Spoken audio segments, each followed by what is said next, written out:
your intuition, like, you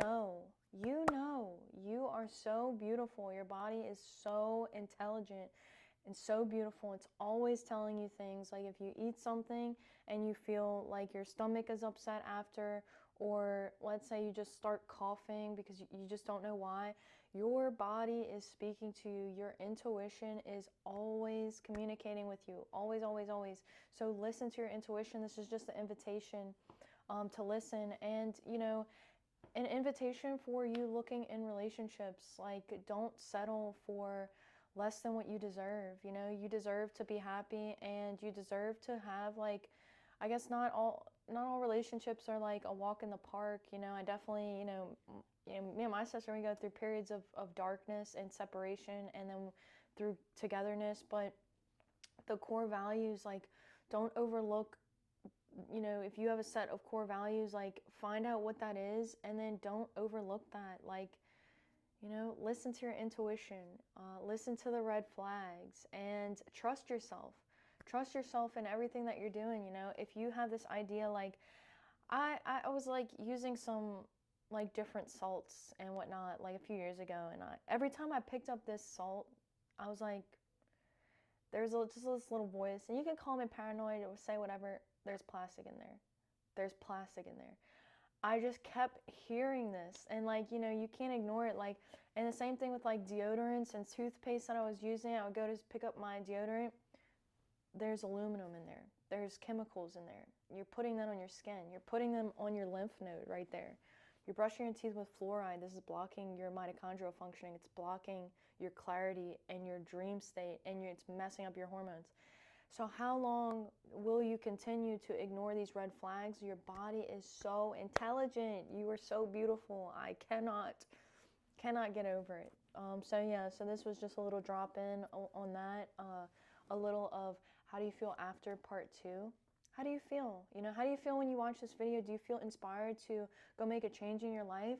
Or do you feel drained and exhausted? Obviously, my hope for this is that you feel motivated and inspired, and I feel inspired to make these videos, and I pretty much, I always feel good afterwards because, you know, I feel like when you share what you love, when you share what you need to share from your heart, there's nothing that can be done that's wrong. You know, like if you are in a situation with somebody and there's something that you feel compelled to say, this is your intuition.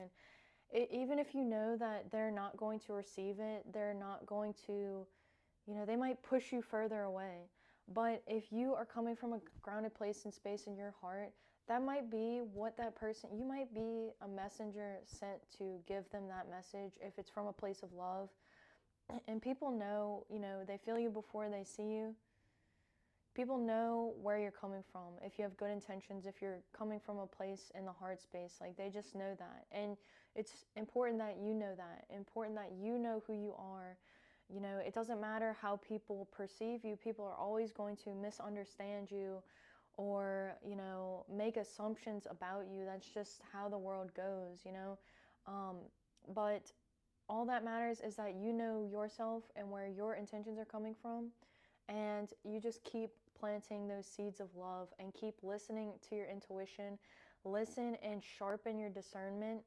You know, before you're making plans with somebody and your body says no, listen to that. You know, there's no problem with, you know, you might need to spend some time by yourself.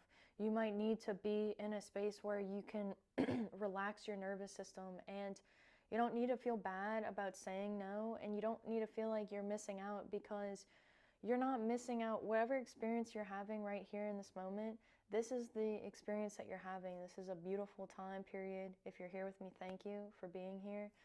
And, you know, you're not missing out on anything, because, you know, if you were meant to be there, you would be there. Just like every decision that you've ever made in life, your parents chose to conceive and have you. Like, all of these little happenings were meant to be. You were meant to make every single decision that you made, and it's a gift. All of it has been a gift. You take what you needed from it, you learned from it, and even in the darkest situations and scenarios, like those darkest moments, those are usually the brightest and most helpful gifts. Like, what did I receive from this situation? This situation ripped the ground out from under my feet. It tore my heart apart. It threw it on the ground. It stomped on it.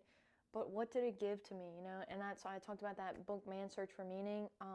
Finding meaning in your dark gifts, you know, in the darkness. Your darkness is meant to be explored. I heard in a video today. I love that. Your darkness is meant to be explored. So anyway, I love you. You're so beautiful. All of the trillions of cells in your body, y'all are gorgeous.